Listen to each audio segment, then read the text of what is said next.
Welcome to the next episode of the Fantasy Pints Podcast. How are you doing, James? I'm okay. I'm all right now. Yeah, You've recovered? pretty much. Yes, Pretty for much. anyone who didn't know, it was James's stag do on Friday. And you had 2 gigs the day after, did you? It was meant to be 4. 4.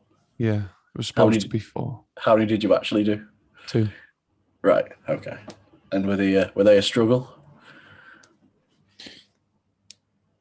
No, yeah, yes. It was not easy to get through, but I did manage it. I do vaguely remember you doing an impromptu one on the night of the stag do. Nope. That not happened? Was that Did I make that up? Okay. No, that you must have dreamt that. I must have dreamt it actually, because you were dressed in a completely different attire, I think, in that dream. Yeah, it must have. Yeah, must have been someone else. Anyway, we've started most intros. Well, I say most, the last 2, with our Euros predictions, haven't we? We've at least talked about the football, which is going to be strange this time because we're recording this on Tuesday. The day of the first semi-final. Yeah. Indeed. And then England play tomorrow, and then the podcast will go out on Thursday. So should we try not to sound too silly? Because I think at the start of this podcast that was recorded a couple of weeks ago, a week or so ago, the main body of the podcast, I believe I also kind of rubbed it in about Wales losing. So we could look very silly on Thursday. But what's going to happen? Well, you give your predictions and I'll give mine, and let's be sensible. Okay. 1-0. Boring game. Raheem Sterling. Okay. And what about Italy and Spain? I can't see. I think Italy will win, but I think it'll go to extra time. Okay. I was also going to suggest a draw after 90 minutes for Italy and Spain. Goes the full distance. 15-14 on penalties for Spain. Very specific. And that's as a result of Chiellini taking his second penalty, collapsing from exhaustion, but his foot somehow connecting with the ball, which counts as his shot. And obviously, subsequently, it does not reach the goal line. And that is the miss which gives Spain the victory, although Spain, also exhausted, go on tired legs to the final on Sunday.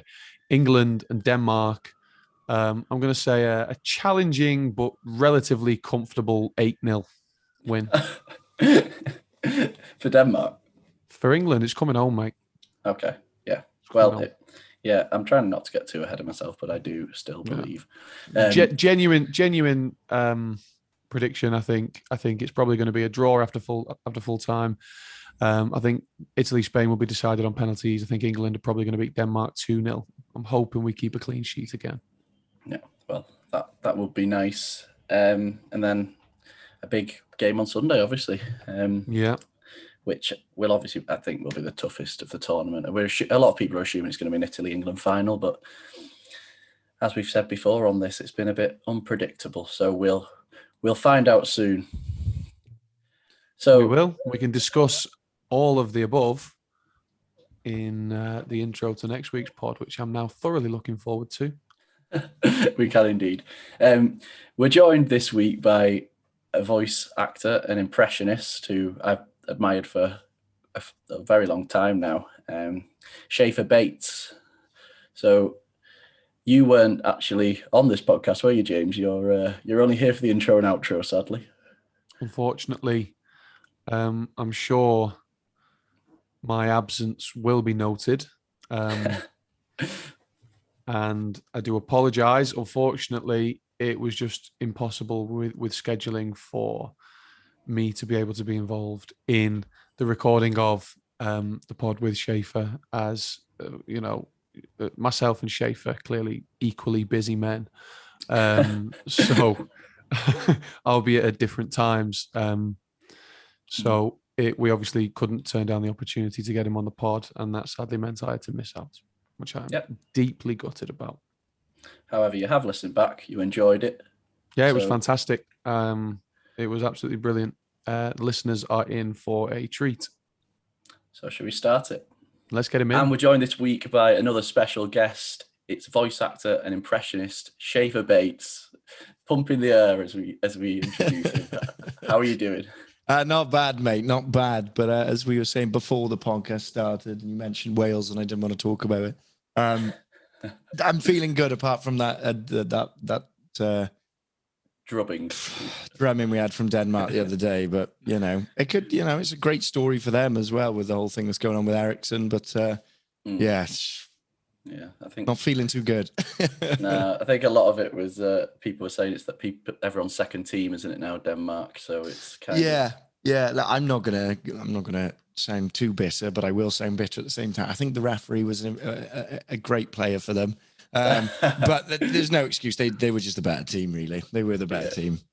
But I think you're quite happy about the repercussions it'll have on your liver by the sounds of it, aren't you? With Wales going out early. Well, yeah, like I moved to London last September, so I mean, my father's English, so I'm gonna have to support England anyway. But it's just constant. It's just like, I think as well, since this pandemic has been so prevalent for the last 18 months, the Euros came at a good time when everything's sort of opening back up. And it's just boom, get stuck in. It's like a celebration. There's no gigs, there's no events really apart from the Euros. So I've just gone a bit, just acting as though I'm 21 and I'm 29 now. So I have to kind of take my time.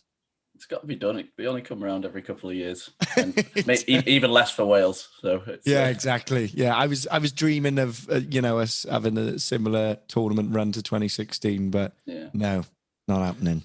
No. Well, we'll talk about your career then now, which in terms of, I'm interested to know the origins. People know you obviously for your impressions, voice acting. So when did this all start? When did you realize this was something that you could forge a career out of? When I get asked that question, I used to struggle to answer that, but as I get older, I'm sort of able to remember it. But I remember I think it was something really, really tactile. Like I think The Dark Knight Rises with Bane had come out. I think it was Bane. Bane was in it, and everyone was doing Bane impressions. Just did a Bane impression, put on the internet, did really well. I thought, this is a bit random. It's very niche, very weird thing to just. And I was working for my stepfather's maintenance company at the time, and I'd always had ambitions to be an actor, but never thought it'd sort of funnel through in the impressions game. But I it started off with impressions of Bane from The Dark Knight Rises, and then I started sort of tinkering around with other impressions and putting them in compilations. And I'd put them on YouTube back then when YouTube was like, it was still sort of like a brand new platform. There was probably 3 or 4 major YouTubers. Apart from that, everyone else was just sort of just climbing the ladder. And I just sort of started putting these Family Guy compilations out. And I think my first ever video was filmed on a PlayStation 2 iToy, which I'd converted into a webcam. And it looked like it'd been filmed with Nokia 3310 if it had a camera. It was appalling. And I remember going to sleep and waking up, it had 1 million views. And back then, 1 million views on YouTube was just, I mean, it's still great now, but back then it was just unheard of. It was quite rare. It just sort of went from there. I think I just, there was a couple of months of just doing the same thing, different compilations, trying out different impressions. And then I got a call from an agent from a company called Intertalent who were very big in London. I was brand new though, still working for my father's company. Didn't have any clue. I remember the first meeting I had with my agent. I asked him how much did I have to pay him a month. He was like, we just take a cut from what you earn. You have to pay me a month. Yeah. I can't pay you a month. I live in this little town in Wales. I was like, yeah, we don't have to do that. But yeah, the origins, just literally sitting in, I know it sounds very cliche. It was sitting in my mum's basement. It was my mum had it was a garage that had been converted into a bedroom. And I just sat down there every day trying to pursue this dream of being a voice actor, which kind of, ended up pigeonholing me as an impressionist for the first couple of years. But now I'm a fully trained professional voice actor. So it's swings and roundabouts. Yeah. And I imagine doing stuff like that, you hear quite a lot of stories where talent shows try to poach people, don't they? When you get a bit of online fame, was that something you were keen on avoiding? Sort of maybe going your own way about things. At first, no. I was just like, God, I want the recognition. I want to be recognised. I was a young lad from a small Welsh Valleys town. I was, very much. I think when you're young, they use all buzzwords like, oh, incredibly talented, handsome, and up and coming prospect. They all do it. I've seen it even now with new people coming through. It's always buzzwords they use. But I was just obsessed with the glitz and glam of TV, which doesn't actually exist, I've come to realise. And I did very much. Just they put you on this pedestal. You go on this snowballing run when you come off social media. If they try and big you up and you this, that, and the other, and then something else comes along, and that's usually how it goes. But I'm more aware of it now, of being just sort of poached. But it's because I'm more of a recognized name now. It's harder to do that to me. But back then I was just like, yes, I'll take this, I'll take that. Don't pay me for anything. I just want to do it. And then after 3-4 years, you have nothing to show but a load of TV pilots that have never gone through, such is the nature of the job, and no money in your bank. Yeah. But it lays the platform, the foundations. It does. It does. You mentioned how you obviously originally wanted to be an actor. That was it, and then now it's about voice acting. So how hard is it to sort of distinguish that from the impression videos you were known for? Well, I always say with voice acting is acting. Whenever I've done a voice acting gig, whether it be an animation, whether it be a commercial, whether it be voice matching for a celebrity, you're acting behind the microphone. Yeah. I used Gary Oldman, who won I think it was a Golden Globe. Was it Golden Globe for playing Winston Churchill, or BAFTA, I think it was. And he was just doing an impression of Winston Churchill the whole time. Yeah. Voice acting is it is acting. You're just doing it behind perspex glass and behind a microphone. You still move and have to have nuances and everything like that. In regards to the impressions, it's a tough one. It's the same thing, because impressions is voice acting. When people use the term impressionist, actual definition I think of an impressionist is someone who paints, I think. So it is essentially voice acting. But you don't say to someone, "Oh yeah, I'm a voice actor. I can play Gordon Ramsay and Tyson Fury and Conor McGregor." It is an impressionist. But it's a tough one really, because with the impressions again, it is still looked at different to voice acting, because it is. You can get hired into a job voice acting but doing an impression, or you can get hired in to do voice acting and just do an original character, just trying to put that together. But with the impressions, you can kind of end up getting pigeonholed. People just go, oh, you have a great range, but we don't want to test that with original voices. We just want to hear you do impressions. It's an interesting one really, but voice acting is my passion. It always has been. Acting, and then the impressions is second, and I've always been quite vocal about that, especially in the last year or so. Sort of coming across maybe somewhat ungrateful, very much. I've sort of fallen out of love with doing impressions. I think and I'm trying to come to terms as to why, and I think it's because the production around it. If I could flip my camera around, you could look at my living room now. It looks like a bloody set. I enjoy writing and occasionally getting up in front of a camera with a crew and knowing exactly how I want to bring something to life with what goes on in my head. And that's it. Everyone else takes care of everything else. But because I've been this one-man band for the last 7 years, and there's a lot of, you'll do a pilot and it doesn't go through, and you'll do another one, it doesn't go through. You do a voice acting gig and it doesn't go through. Such is the nature of the job that you do get a bit bummed out, because you're like, there's so many ideas I have, but I'd rather be doing it with the team. Sometimes it can, with the impressions, I can get quite, it's almost like I have a chip on my shoulder towards doing impressions lately. Yeah. And I'm still trying to figure out why. And I will find out.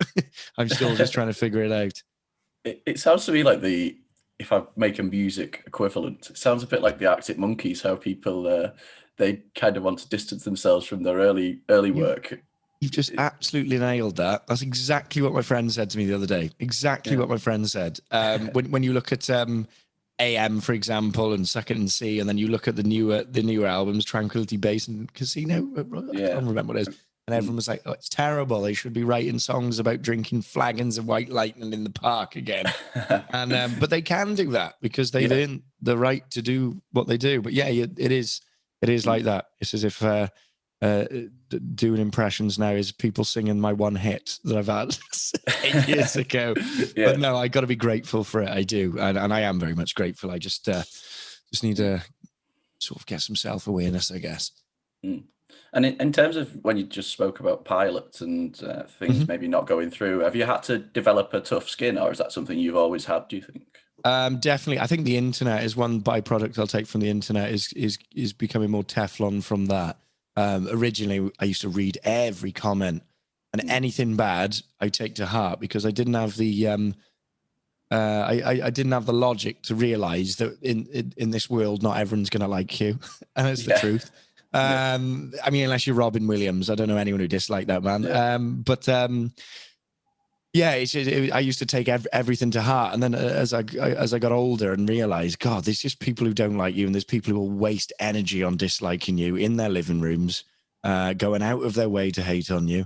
And then you look at the people who do like you shout. The people who hate you usually shout the loudest. The people who genuinely support you are more. There's more of them. But you sort of brush them under the carpet for one hateful comment about how you look or how you sound. But yeah, definitely developed a thick skin through that. And then obviously it's just got thicker with realizing a lot of my friends who are in the acting industry, who've worked in Hollywood have said to me, look, we're doing 80 to 100 auditions a month and we're not hearing back. This is how it goes, Shafe. You've just got to, and I'm slowly starting to learn. It's still a learning process, but in terms of pilots over here in the UK, it's just a very tough landscape. British TV is just, it's very pedantic. There's no one daring anymore. There's no one prepared to do anything daring with TV, but it's kind of like, what is daring nowadays? Whereas in America, they're more open to ideas of TV shows. There's a lot of, it's like the landscape of British TV. There's a lot of landmines you've got to walk through. It's ridiculous. But I've done so many pilots and they've done well. And then there's some 70-year-old dinosaur who's a commissioner going, no, we don't want that. And then they'll go and commission a TV show about watercress growing in the Cotswolds or something. It's just the nature of how it is, unfortunately. But eventually it'd be nice to, I think I've set myself a goal recently that I moved back to London in September. I'm going to stay here until next September. If nothing comes of it, I'm going to move on to America then. And I've been offered some stuff out there, which was the goal back in March of last year. But that thing COVID happened, which stopped me. And there was also that very, very racist guy in charge that wouldn't let me come over because I wasn't providing anything for the country. So there was that as well. But it's a tough old landscape. It's a tough old landscape. Well, it sounds like you've got a couple of options then, especially where America's obviously massive. One thing you also got into was, I don't know if you were doing it before lockdown, I spotted it during lockdown, was the gaming side of things. Yeah. Onto streaming. Yeah, so gaming is gaming. I've been a gamer since I was about 9, 10. Avid PC gamer since I was about 14. I can build PCs. I can strip PCs down. I just love gaming. I absolutely love it. It's a great escape for me. But I started moving into sort of just streaming casually on the side. Never really pushed it or never really made anything sort of groundbreaking with it. Just wanted to sort of just sort of stay on the outskirts of it because I do enjoy it. It's one thing I really do enjoy it. But it's something that I think I'll always be passionate about. God, one of my first things I said to myself when I did my first voice acting job was I want to be prevalent in the gaming industry as a voice actor, like Nolan North. Just doing voice acting for video games. Passionate about video games and. Love voice acting, and that's something that's still there for me, and it's still something that me and my agent are rattling on the door with, and that's sort of going the right way. But yeah, massive gamer. Love gaming. Love the gaming community. Just I can't fault it really at all. And it was Warzone, wasn't it? You were doing that was the big thing that kicked off during lockdown. I think everyone found themselves on it, didn't they? And then I think Well, they released it at a perfect time. It came out during the start of a pandemic. And another thing is I used to play competitive. I used to play in tournaments just on the side.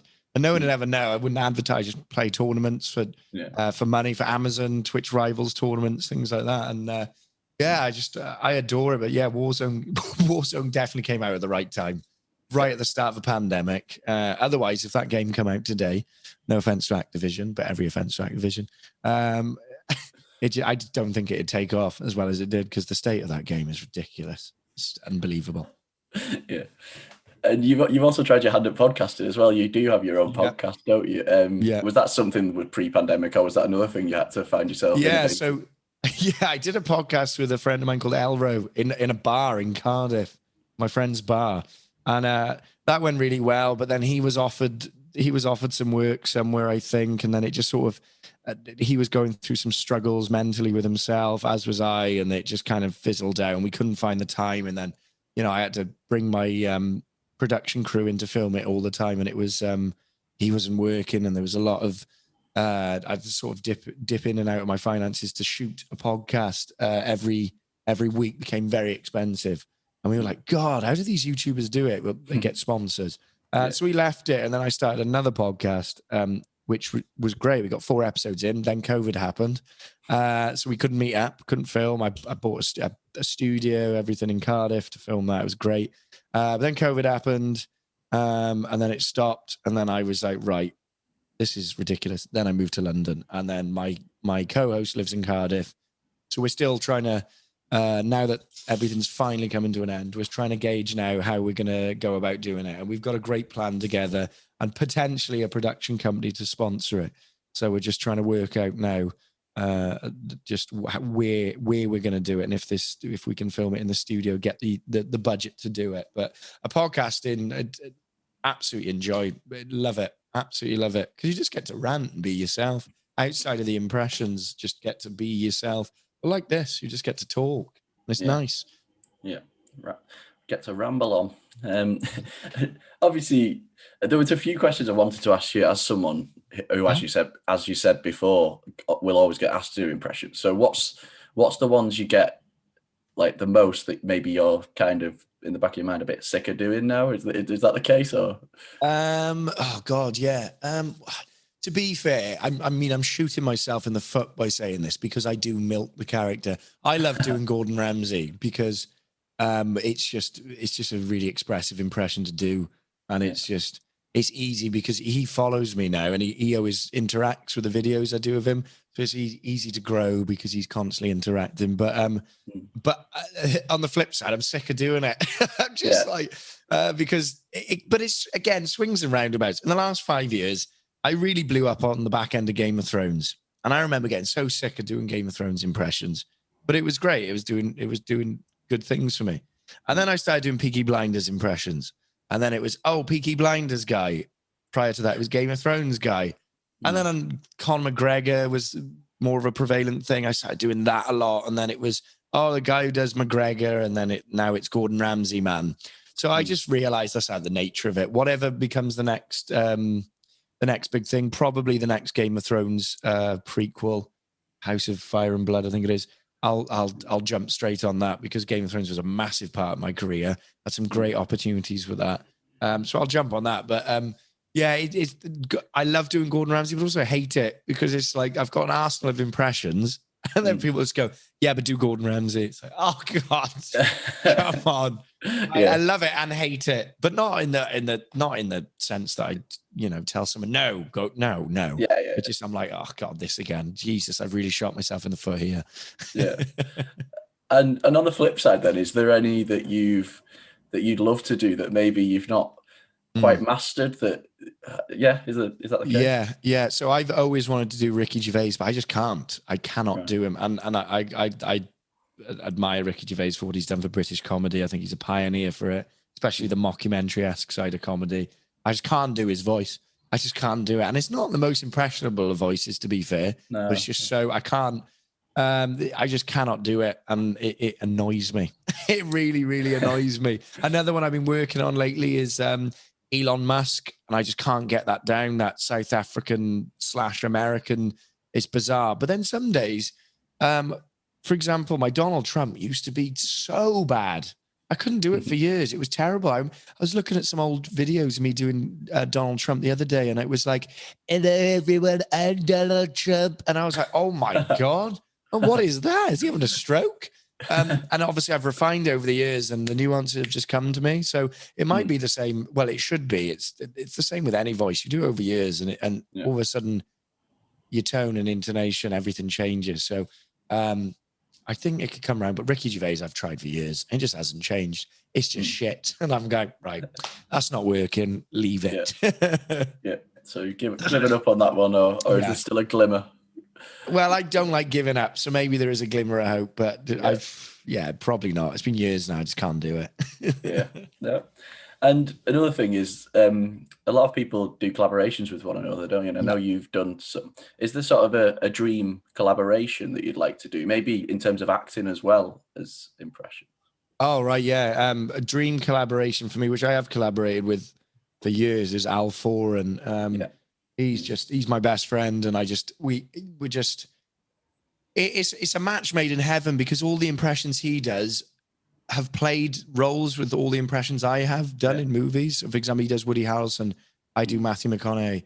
He does Robert De Niro, I do Christopher Walken. It's perfect, because they've all just everything. There's no competition between us either, because I hate that.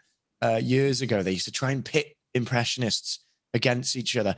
Oh, who's the best? And saying that is such a nonsensical thing, because every impression sounds different to everyone. The example I've always used is when you hear your voice on the phone, you go, "Oh God, I can't stand my phone voice." Well, that's how you actually sound. How you sound internalized is just the science behind it. Is just the acoustics bouncing off your cranium. How you sound in your head is different to how it's externalized, because how it's externalized is how it actually sounds. It's deafened by your skull.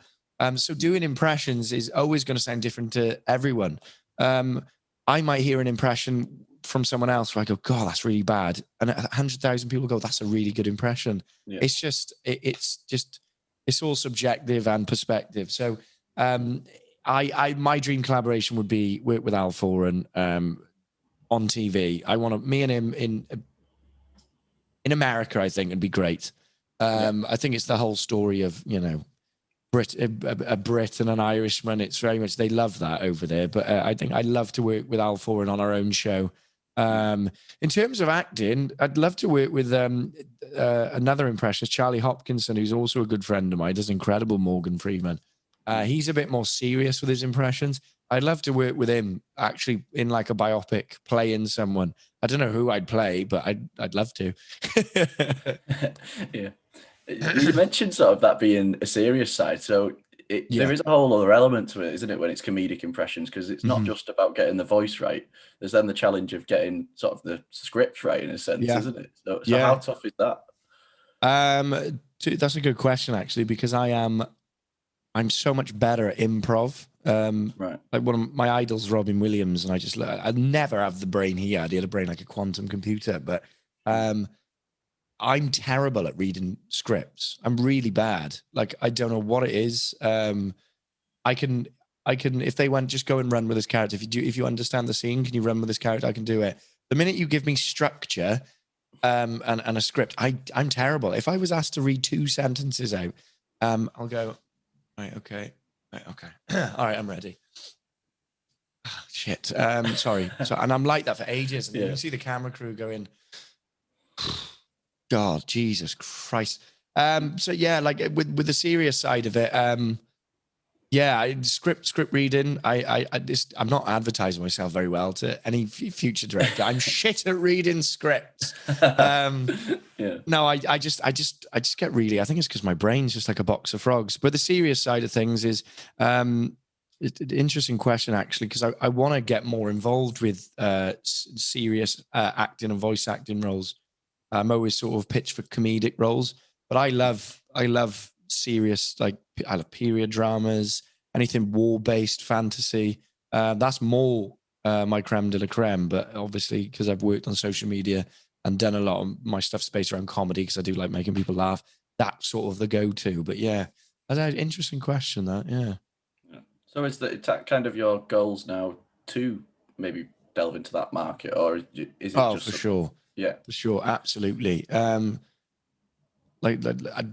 love again if I play a major role in a serious video game, or just a major role in anything serious is just it'd be perfect for me.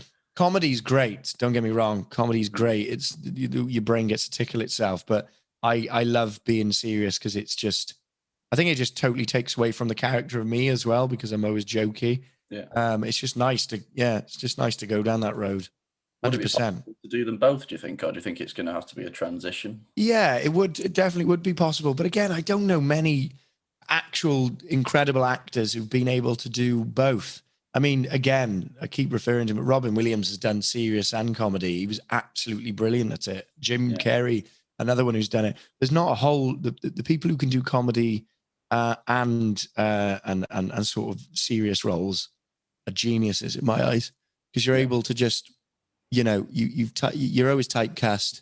The moment you do comedy, you're typecast. Like Will Ferrell, for example, not the best example to use, but he's never going to be able to do a serious role because it's Will Ferrell. He's just known for comedy. But then you look at people like John C. Reilly, who was in Step Brothers. Now she's had the old boom. Maybe she wants the young calf.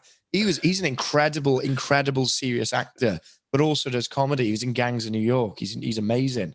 But yeah, if I could do both, I'd love to. Absolutely, I would. Yeah. No, sure, it's doable. You seem to have a dab hand at most things you try, so it's. Well, we'll see. I'm knocking on 30 now, mate. So we'll see. I'm not sure if that, age is just a number in the acting world, but God, I'll be playing dads in the next 5 years. Yeah. And we've obviously touched on music, which is the theme of the podcast eventually, but we obviously get different guests from different background sectors because it is interesting rather than the people we interview, because that's always musicians. Before we obviously go on to the Fantasy Pints theme, what's your connection with me? Are you big into your music? Yeah, massive. My father was quite musical growing up, and I think he lives in a state of regret even to this day that he didn't push music because he can just play anything. He just picks anything up. He can just name you any tune in he hears. He'll tell you exactly what it is. I grew up with a very musical father. Vinyls cast across the fucking house. But yeah, I'm big into all. I'm into all music, but my go-to is I love old school rock like Led Zeppelin. Love your Jimi Hendrix. Rolling Stones, The Who, and then you go into more modern times. I like Arctic Monkeys, and then I like sort of bands like Don Broco, like these weird like little alternative bands. The Cortinas, I like the Smiths. So yeah, my music taste is, and then after that, I love like old school 90s Brooklyn hip hop, like 93 Till Infinity, Jurassic 5, stuff like that. But yeah, I'm very much musical. I've only just started picking up the guitar again and learning that again. I just find it therapeutic. If I could start a band, I would. I'd love to start a band, but I can write comedy. I cannot write music. Not that I've ever tried, but musicians are just a whole different level of genial. Yeah, no, definitely. And you seem to have a varied, eclectic taste there from the eras and genres you mentioned. So should be interesting for the three people you're about to choose. I'm intrigued. So yeah, it's Fantasy Pints. We ask people to choose three musicians, past or present, to sit around a table together for one evening. You're kind of on the spot with this, but we also ask what kind of venue you'd imagine taking these people to, that sort of thing. So we need a setting before you give us your... Oh, it just have to be a classic for me, a classic New York Irish dive bar. It'd have to be. That would be it. Just old neon lights in the background, dull, melancholy brown colors running all the way through, red leather seats, and smoke in the air. And a whiskey old fashioned in front of... it's three? Is it three? I got to choose three. You've got to choose three. So who is your first? Definitely Alex Turner, Arctic Monkeys. Brilliant. I think he's fascinating. Just the way he talks and the way he walks around Bethnal Green, which isn't far from me, and the way he just carries himself for a man of not tall stature is just, I think he's incredible. Definitely Alex Turner. Josh Homme, Queens of the Stone Age. I think he's a Goliath of a man opposite. I just think he's incredible. Commands a stage, and I just love the fact that he just sups on Patron every time he's on stage.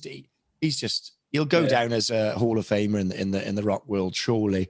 Yeah, but we also sometimes ask people to how they think people would interact, and obviously Josh Homme and Alex Turner are already mates, aren't they? So yeah. But I'd never actually watched them in the same room together. I think I've viewed radio appearances, but I didn't. Never actually seen them shoulder to shoulder in the same room. So I'll have to do some research on that and go on the old YouTube. And then who's your final choice? Joining you, Alex, and Josh. Doesn't have to be a front man though, does it? No, it could be anyone. This is very strange, this one. But he is my fashion idol, and Keith Richards. Keith Richards from the Rolling Stones. I think he's such a fascinating human being. Like the way he dresses, he is Jack Sparrow. He, like Johnny Depp, literally. I know he plays Jack Sparrow's father in Pirates of the Caribbean, but he's like a modern day pirate rocker. And I mean, he looks like he's worked a very, very hard paper round. That's probably all the narcotics he's taken with Mick over the years. I just love to sit in his presence, especially before he passes. I think he's just, again, the pioneers of British rock. Just an amazing guy as well, an amazing story. But yeah, Josh Homme, Alex Turner, Keith Richards. Yeah, absolutely. Keith Richards, I think, has been one of the, because I did it before I started the podcast. I did it as an interview question where I just throw it out there, just to try and be a bit different with people. And Keith Richards came up a lot, and I think people are just like, if you want a good night, you know that he'll be able to carry a night. So he just looks like he's so like. Well, it looks like rock and roll's aged him, but so regal at the same time. Like I feel like he just looks like he commands a room when he walks in. He's just everything's layers with him as well, bandanas and just loads of neckties and jewelry, and just the way he's just a peacock. He's an absolute peacock. Yeah, it's a legend. Yeah, and I don't know if you've mastered either three of those impressions, have you, or is it? No. Sometimes I can do a really half-assed sort of Alex Turner. This one goes out to all the ladies. Put on your dancing shoes. Like talks at the front of his teeth, and he sounds like he's drunk all the time. And it's just that's probably all I can do with Alex Turner. Yeah. It's a work in progress. Yeah. Well, he moved to America, didn't he? And his voice just he's not the Sheffield. Yeah, I haven't heard his voice since he's back now. So he literally lives just a street over from me in Bethnal Green in London, and you see him walking up and down the street all the time. But he's got a French girlfriend now, so I think he moved away from LA to sort of be closer to her. But so I'd be interested to see what his accent is now. But talking like that, put on your dancing shoes, you sexy little swine. Got the amalgamation perfect. Yeah, so good choices, considering you didn't prep for them either, just straight off the cuff. Yeah. So what does 2021 have in store for Scheiffer Bates now? Well, I do. I've had a lot of these meetings in London. Meetings. Yeah, and do you know what? This is the first time I've ever actually been, and I've had a little bit of fire in my belly in regards to British TV just after this pandemic, because there's been a lot of meetings. I think it's because people are crying out now for something new. I feel like with this pandemic, perhaps they're going to be a bit more daring, commissioners and comedy writers.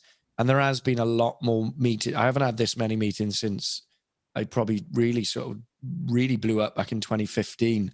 So I'm a little bit excited to see where this is going. There's a lot of talk about. I don't know if you've ever been familiar with what deep faking is, where you superimpose a celebrity. Yeah, I know Travis have done the videos of deep fake. Yeah, so I've been doing a lot of that on the side on social media, but now a lot of TV shows are picking up on it, and we've had a certain. I can't say because I've signed an NDA, but a certain red-based streaming service knocking the door about doing deep fake shows. So I've got a wait. Have I got it today? No, I haven't. I haven't got a meeting today. I've got a meeting now with a couple of production companies and TV channels that are all trying to push the same idea. So we'll see how that goes. But I really want to push for it because, again, I've said this will be, I feel, my last go at TV in the UK. And if it doesn't, I'm going to go to America because I've been offered stuff out there, and I truly believe I can do something out there. But we'll see. We'll see what happens. We'll see what happens. As far as that goes, I'm just going to keep plodding along, keep streaming, keep the voice acting going, keep auditioning. And, if shit really hits the fan and nothing works out for me, I'll go and box a YouTuber. Who would you box if you could box any YouTuber? Logan Paul or Jake Paul, either of them. I boxed for 9 years. I think the pair of them are very technically gifted boxers, Jake being more so better. But I'd love to box one of them. I'd love to.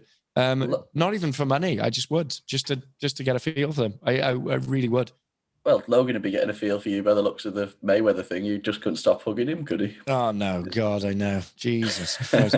I mean, considering the size difference, he was he did all right. He did all right. I think, and again, anyone who actually gets in a boxing ring, I have respect for, because once you're in that ring, it's all plans go out the window, and it can be very nerve wracking. But yeah, if worst comes to worst, I'll go on Love Island. Or I'll become a boxer. I won't go on Love Island, by the way. And no offense to anyone who does go on Love Island. I just not my career path. Not my career path.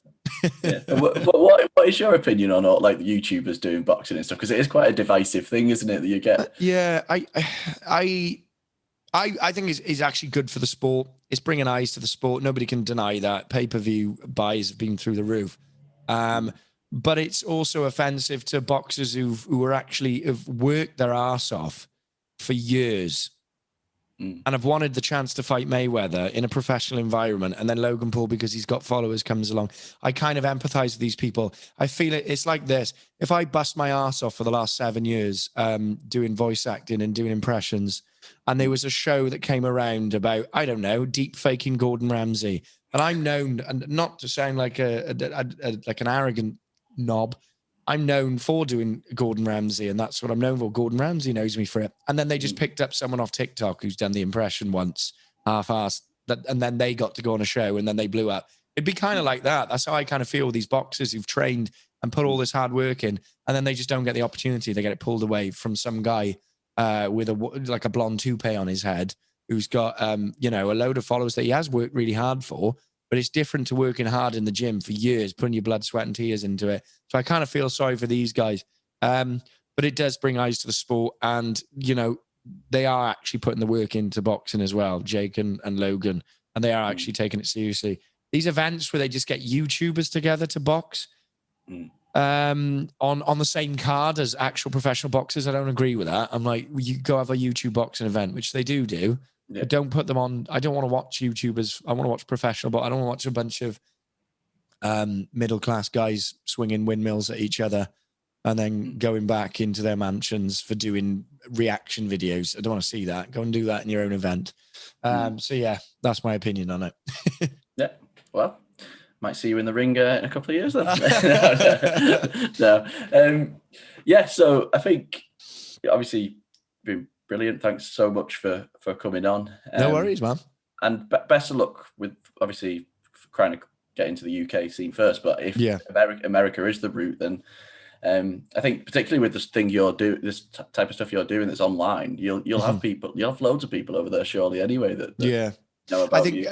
I did Jimmy Kimmel back in 2015 when Game of Thrones was big, and the reaction I had off the American fan base, even when I was over there, was it was.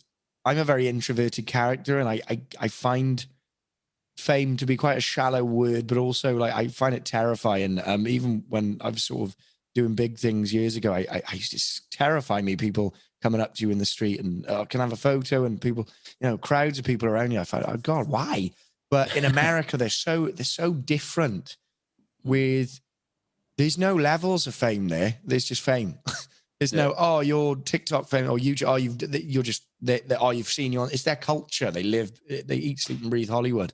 I'll never forget walking around Times Square in New York and people running up to me going, "Oh my God," and shaking. And I'm going, "What the fuck? It's like, what do you do? Why you, Christ, I do average impressions on the internet." But they're just a different, they're so lovely.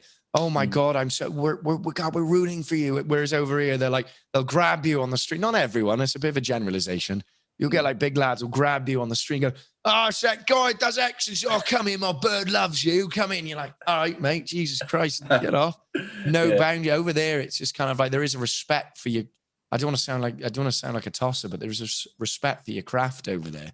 They understand the work you put in, and they love it. Not to say that they do all of that over here, because they don't. It's just there is some people who I think it's very small island mentality, and there's a lot of it's quite stagnant in the sense that a lot of people don't want you to do well over here. I feel in America it's like the dream story, isn't it?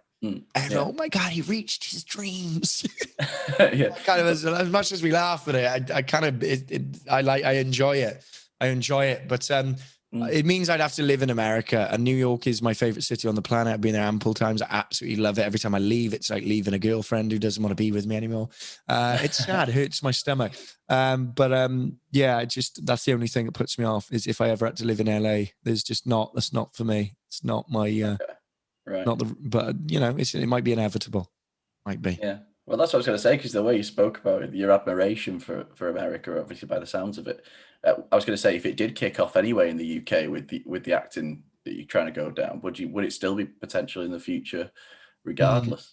Yeah, no, I think every actor eventually has to go to LA, but I think the pendulum seems to be swinging now because it's so expensive there. There's a lot more filming going on in the UK now. You have a look at the newest Batman film. It was filmed in Liverpool. A lot of things are filmed in Northern Ireland, in the Titanic Studios, Pinewood Studios in Wales. Well, now it's been shut down. It's moved. LA's sort of becoming I think because of the 50% taxation, the air purities, the pendulum's swinging away from LA now. I've just heard it's not a very nice place to live either. But yeah, we'll see. We'll see. The possibilities are endless, but yeah. Exactly. Best of luck with I hope it all goes to plan. Yeah, hopefully. Lots of exciting opportunities. But yeah, thanks very much for coming on. Thanks for your time. No worries, mate. Thank you very much for having me, and good luck with everything with you as well. Thank you. Thanks very much. Fantastic. Cheers. Great questions as well. So thank you. I appreciate that. No worries. I appreciate that. You take care of yourself, man. Cheers. See ya. All the best, bud. Bye-bye. Bye. Yeah, so that was Scheiffer Bates, voice actor and impressionist. If you've not seen his work, it's all over YouTube. You can follow him across socials. He's been going for quite a few years now, so you probably have seen him and not realised. But yeah, he's got big aspirations. He mentioned America a couple of times, so yeah, big things are coming. Yeah, absolutely. As I said in the intro, I was gutted to not be involved in this one, but just listening to it back, I got to appreciate how funny he is, really. And his career has been, and I've no doubt will continue to be, fantastic wherever it takes him. Particularly jealous of the fact that, by the sounds of it, he lives a stone's throw from Alex Turner. And we got a little impression out of him. We did. Well, we got two. We got a genuine Alex and a Cockney Alex as well. So I like that. Both of which were spot on. They were indeed. We'll be back next week after the World Cup, after the Euros has been decided.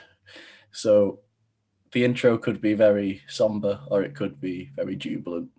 Yeah. Well, it's either going to be us singing Badil and Skinner badly, or us refusing to even discuss the topic. It could be Badil and Skinner picking the fantasy pints next week. Yeah, maybe. Let's try and get them on. Let's do it. It'd be a weird one if they lost, though. But yeah. So yeah, you can follow us on Twitter at Northern Chorus _, Instagram at Northern Chorus, and Facebook Northern Chorus UK. Bye-bye for now. See you next week.